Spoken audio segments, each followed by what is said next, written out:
Hello बच्चों, कैसे हो तुम लोग। आज बच्चों तुम लोग पढ़ोगे जो पुष्प के सेक्सुअल रिप्रोडक्शन का, फ्लावर के सेक्सुअल रिप्रोडक्शन का पार्ट है। देखो, तुम लोग गैमेटोजेनेसिस पढ़ी, पॉलिनेशन पढ़ी। अब जो तीसरा है वो है फर्टिलाइजेशन। देखो, फर्टिलाइजेशन गैमेटोजेनेसिस में पढ़ी कि इनके फ्लावर के मेल और फीमेल रिप्रोडक्टिव ऑर्गन में मेल और फीमेल गैमेट बन गए। अब ये जो गैमेट बने थे वे उन मेल और फीमेल गैमेटों का आपस में फ्यूजन होगा, संयुग्मन होगा। वह क्रिया फर्टिलाइजेशन कहलाती है। तो ये फर्टिलाइजेशन की परिभाषा बनेगी जब किसी पुष्प का नर युग्मक या मेल गैमेट फीमेल गैमेट के साथ मिलता है तो वह क्रिया निषेचन कहलाती है। तो देखो, इस फ्लावर, इससे पहले कि तुम लोग निषेचन को जानना, एक पुष्प की दो प्रकार हैं। एक होगा एक लिंगी पुष्प और दूसरा है उभयलिंगी पुष्प। एक लिंगी पुष्प यूनिसेक्सुअल फ्लावर और उभयलिंगी पुष्प बाईसेक्सुअल फ्लावर। देखो, यूनिसेक्सुअल फ्लावर उन फ्लावर को कहते हैं जिनमें कि एक ही रिप्रोडक्टिव ऑर्गन होते हैं, या एंड्रोसियम होगा या गाइनोसियम होगा। इससे पहले तुम लोग पढ़ चुके हो कि पुष्प में निम्न 4 पुष्प अंग होते हैं। कैलिस, करोला, एंड्रोसियम और गाइनोसियम बोले थे। वाहिदल, दल, उमंग और जायांग, ये पुष्प के 4 पुष्प अंग थे। मान लो किसी पुष्प में एक ही जड़नांग हो या उमंग हो जिसको तुम एंड्रोसियम बोलते हो, या जायांग हो जिसे गाइनोसियम बोलते हो। तो ऐसे पुष्प को, जब किसी पुष्प में एक ही जड़नांग उपस्थित होता है तो उसे यूनिसेक्सुअल फ्लावर कहते हैं।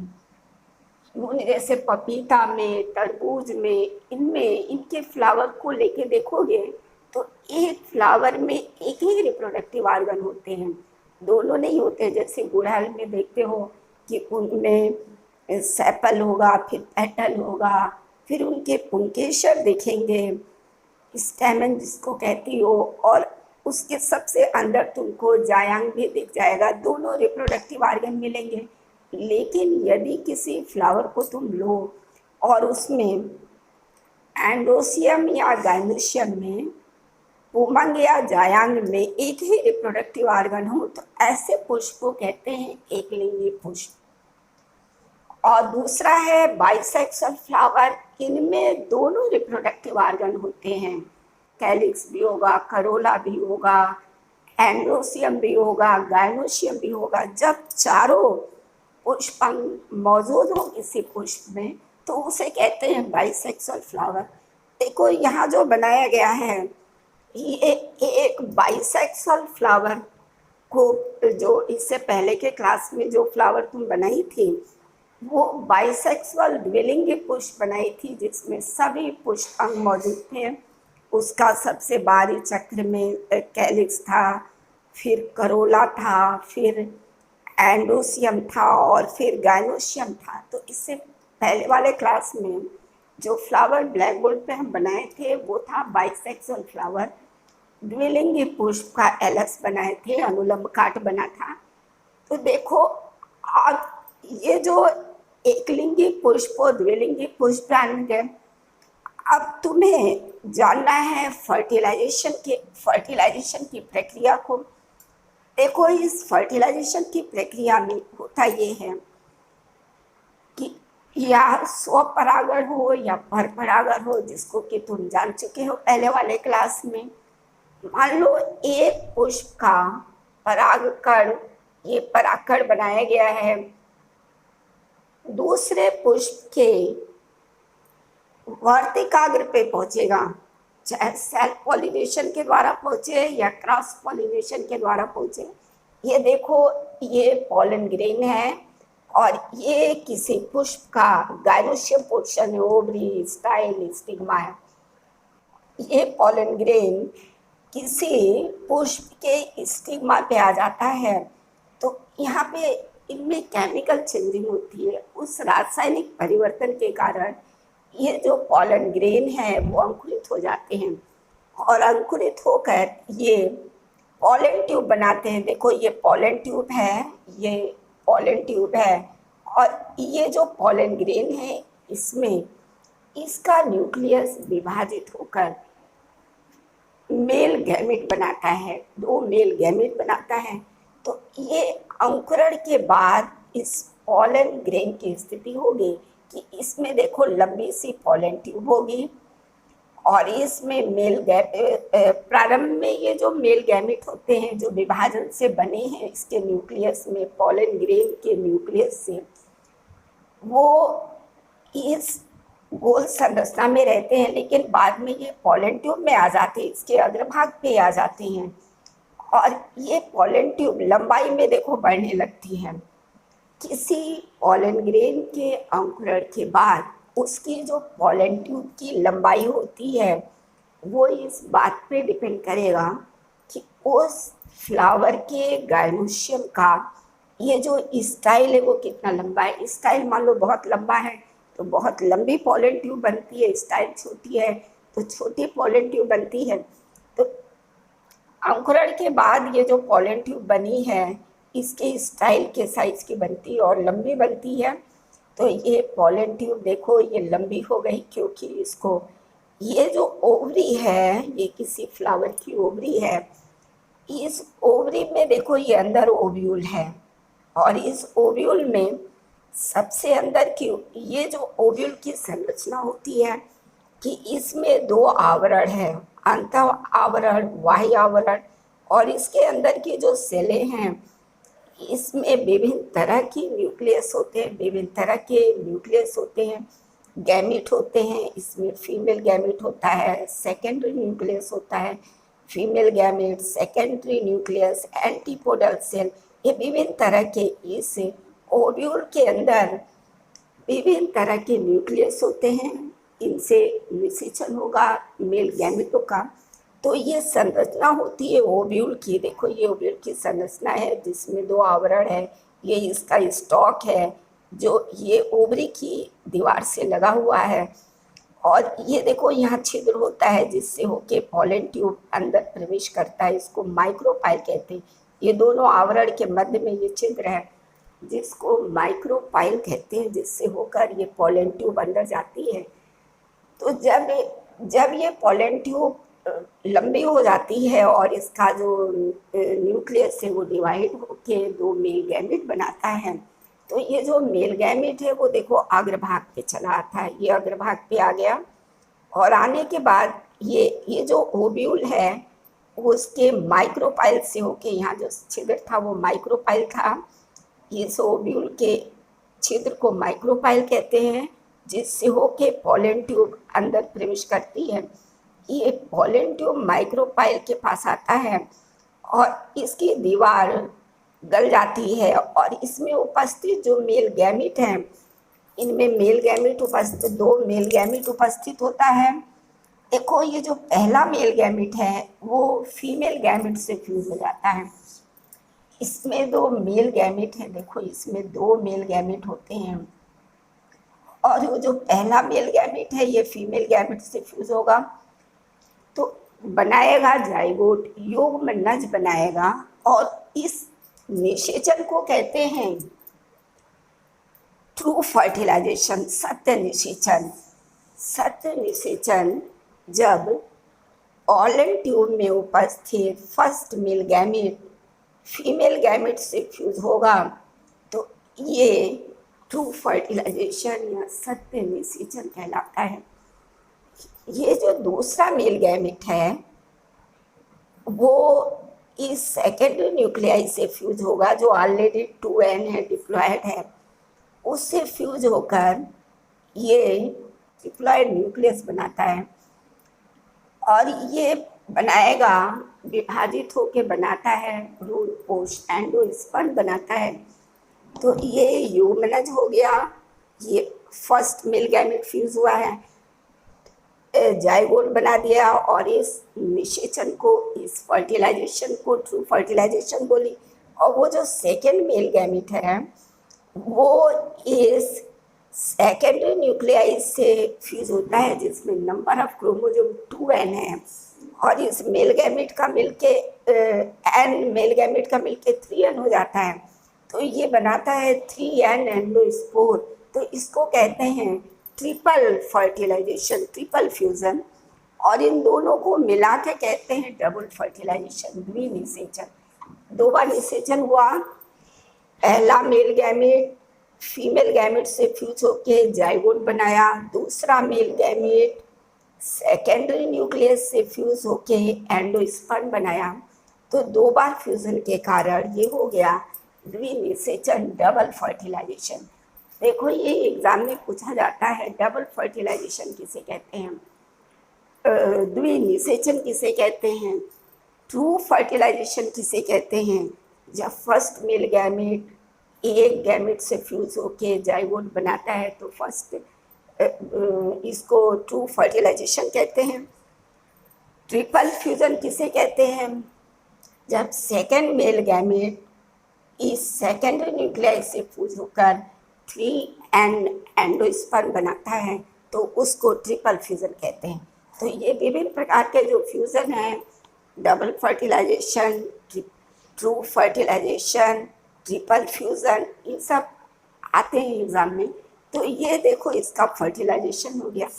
अब जब फर्टिलाइजेशन हो जाता है तो ये जो फर्स्ट मेल गैमेट से फ्यूज होके ये जो फीमेल गैमेट फ्यूज हुआ है और जाइगोट बनाता है, जब ये युग्मनज बन जाता है तो इस ओवरी वॉल में विभिन्न परिवर्तन होते हैं जो इस प्रकार हैं। फर्टिलाइजेशन के बाद वो जो ओवरी थी उनमें निम्न परिवर्तन होते हैं, और इस परिवर्तन में एक वो जो फ्लावर का बाहर वाला पोर्शन होता है कैलिक्स, वो झड़ जाता है। जो करोला होता है कलर्ड, वो मुरझा के गिर जाता है।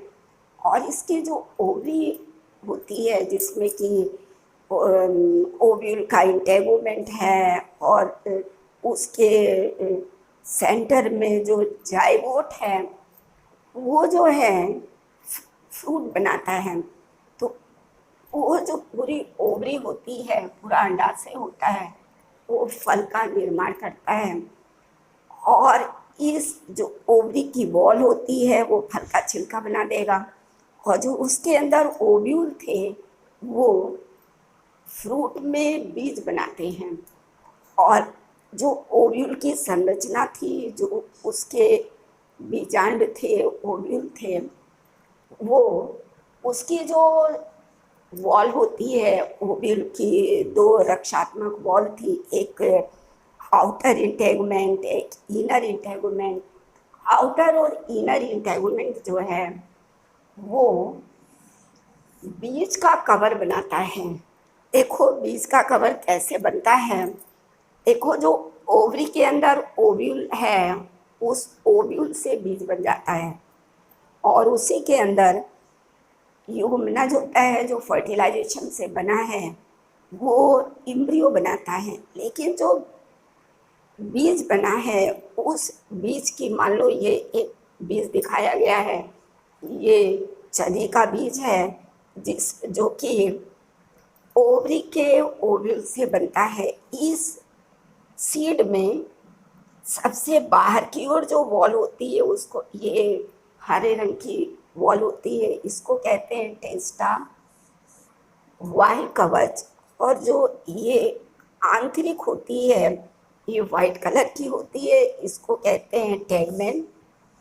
ये किसी भी बीज में तुम चने को रात में भिगो दोगी और सुबह जब चना फूल जाता है तो चिमटी के द्वारा या नाखून से भी अगर तुम चने के ऊपर वाली कवर को हटाओगी तो एक मोटी कवर जो शुरू में ग्रीन होता है बाद में ब्राउन कलर का हो जाता है, ब्राउन कलर का हो जाता है, तो उसको भिगोने के बाद चना जब पूरी तरह फूल जाता है तो उसके बाहर की कवर को हटाओगी, तो बाहर का जो कवर है उसको कहते हैं टेस्टा। और उसके बाद एक बहुत ही नाखून से हटाओगे तो एक पतली वाइट कलर की कवर निकलेगी, उसको कहते हैं टैगमेंट। ये दोनों कवर आपस में फ्यूज होते हैं, बहुत सावधानी से निकाला जाता है। किसी भी सीड में दो रक्षात्मक कवर होते हैं, बाहर की ओर जो कवर होती है उसको टेस्टा कहते हैं, जो आंतरिक कवर होती है जो टेस्टा होती है वो ग्रीन कलर की होती है, बाद में विभिन्न कलर की हो जाती है, लेकिन जो टैगमेंट होती है वो वाइट कलर की होती है, बहुत पतली होती है। तो सीड के बीज के दो रक्षात्मक कवर होते हैं टेस्टा, जो इस डायग्राम में बताया गया है। ये चने के बीज में देखो, तुम भिगो के और इसका प्रैक्टिकल कर सकती हो, ये सीड के विभिन्न भाग को देख सकती हो। देखो ये टेस्टा है जो मोटा होगा, हरे रंग का होगा। इसके अंदर की जो कवर है ये वाइट कलर की होती है, पतली होती है, इसको टैगमेंट कहते हैं। देखो इन ये जो सीड होता है इसके बीच में एक दरार जैसी संरचना मिलेगी और उसमें एक छिद्र मिलेगा तुमको नीचे की तरफ, इसको बीजांड द्वार कहते हैं। इसी से होके पानी अंदर प्रवेश करता है। जब तुम चने को भिगोती हो तो बीज का जो माइक्रोपाइल है, बीजांड द्वार है, उससे होके पानी अंदर प्रवेश करता है और जिसके कारण वो फूल जाता है। तो ये इसका माइक्रोपाइल है, ये इसका निशान मिलेगा इसके हाफ पोर्शन में, और इसी में एक छोटा छिद्र मिलेगा जिसको माइक्रोपाइल कहते हैं। तो ये सब ये संरचनाएं तुम किसी बीज को भिगो के और प्रैक्टिकली देख सकती हो। सीड का टेस्टा देख सकती हो, टैगमेंट देख सकती हो, माइक्रोपाइल देख सकती हो। और माइक्रोपाइल अगर स्पष्ट तुम्हें नहीं दिख रहा है तो एक चने को भिगो देना, जब बहुत ज़्यादा भिगो देती हो तो वो फूल जाता है। फूलने के बाद जब उसे दबाओगी तो एक छिद्र से पानी निकलता है। तो वो जो छिद्र होता है, भले वो छिद्र तुम्हें नेकेड आई से ना दिखे, लेकिन जब उस सीड को भिगोने के बाद दबाती हो तो उससे जो पानी निकलेगा वो उसके माइक्रोपाइल से निकलता है, वही वो छिद्र होता है माइक्रोपाइल। इसी से हो के अंकुरण के बाद इसका रेडिकल जो रूट है वो भी निकलता है। तो ये सीड की संरचना हो गई, जिसे तुम प्रैक्टिकली करके घर पे देख लेना। भिगो के चने को भिगो के उसमें बहुत ही क्लियर दिखता है, उसका टेस्टा दिखेगा, टैगमेंट दिखेगा, माइक्रोपाइल दिखेगा, सारी संरचनाएं दिखती हैं। देखो जब इस सीड को जिसको तुम भिगोई हो, चने के बीज को भिगोई हो, इसके जो मध्य में स्कार है, दरार है, इससे होके इसको जब दो भागों में बहुत ही सावधानी से फैलाओगे, उसको तोड़ना नहीं, बस फैला देना दोनों भागों को, तो ये संरचना दिखाई देती है। ये जो संरचना दिखाई देगी इसमें निम्न भाग होते हैं। ये देखो ये जो संरचना है पत्ती नुमा, इसको कहते हैं बीज पत्र। और ये नीचे जो माइक्रोपाइल था इससे होके एक रेशेनुमा संरचना निकलती है जिसे मूलांकुर या रेडिकल कहते हैं। और ये पत्तीनुमा संरचना बीज पत्र या कॉटिलीडन कहलाती है। और ये जो प्रांकुर या लोमुली है, इन दोनों बीज पत्र के मध्य में ऐसे गिरा रहता है। तुम किसी नुकीली चीज से उसको ऊपर कर देना, क्योंकि अंकुरण के बाद उसका जो मूलांकुर होता है वो तो दिखता है, लेकिन ये जो प्रांकुर है, रेडिकल है, इन दोनों पत्रों के मध्य में रहता है। ये जो प्रांकुर है वो बनाता है स्टेम। ये क्या बनाएगा? स्टेम बनाता है। ये जो कॉटिलीडन है वो लीफ बनाता है, किसी प्लांट में लीफ बना देगा। और ये जो रेडिकल है, मूलांकुर है, ये रूट बनाता है।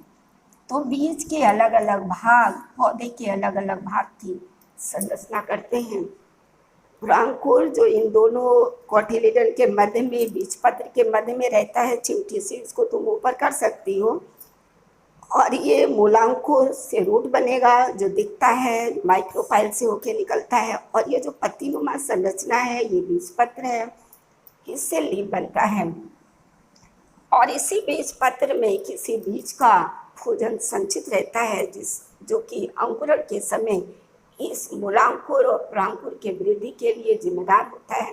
तो इसमें संचित भोजन ही अंकुरण के समय, जब तक पत्ती नहीं बनती है, तब तक इस जो अंकुरण होता है, प्रांकुर, मूलांकुर और बीजपत्र, इसके जो विभिन्न कोशिकाओं का विभाजन होता है, उनके लिए आवश्यक पोषक पदार्थ इसी बीजपत्र में उपस्थित पोषक पदार्थों के माध्यम से प्राप्त होता है।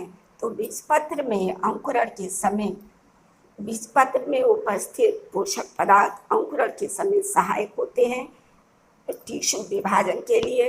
तो ये बीज अंकुरण के बाद विभिन्न संरचना हो गई। अंकुरण के बाद प्रांकुर बना, बीजपत्र बना, मूलांकुर बना, प्रांकुर से स्टेम बना, बीजपत्र से पत्ती बना और मूलांकुर से जड़ बना। तो ये संरचना हो गई बीज की। और ये जो था पुष्प के जो विभिन्न भाग पढ़े, उसका निषेचन पढ़े। सबसे पहले गैमेट का बनना पढ़े। एक पुष्पी पादप के पुष्प में तुम पुष्प की विभिन्न संरचना जाने। उसके बाद पुष्प के जनांगों में उनके गैमेट कैसे बने, गैमेटोजेनेसिस जाने। उसके बाद पॉलिनेशन के बाद निषेचन, फर्टिलाइजेशन के बाद ये पुष्प में जो परिवर्तन हुआ उनके ये जान लिए। जो वाही दल था वो झड़ गया, जो दल था वो झड़ गया, जो उनके पुंकेसर थे वो भी झड़ जाते, केवल ओवरी बचा, जो अभी डायग्राम में देखे थे तुम लोग। और ओवरी में निषेचन के बाद क्या परिवर्तन हुआ, परिवर्तन के बाद सीड बना। और सीड में कौन कौन सी संरचना होती है और इनके अंकुरण के बाद क्या बनता है, ये पुनः शिशु प्लांट बनेगा। तो एक जनरेशन को तुम पूरा जान गई, एक पुष्प से प्रारंभ की और उसके अंकुरण तक की पूरी संरचना जान गई, पौधे के पूरे लाइफ साइकिल को जान गई। अब जो अगला टॉपिक है वो नेक्स्ट क्लास में तुम्हें पढ़ाया जाएगा।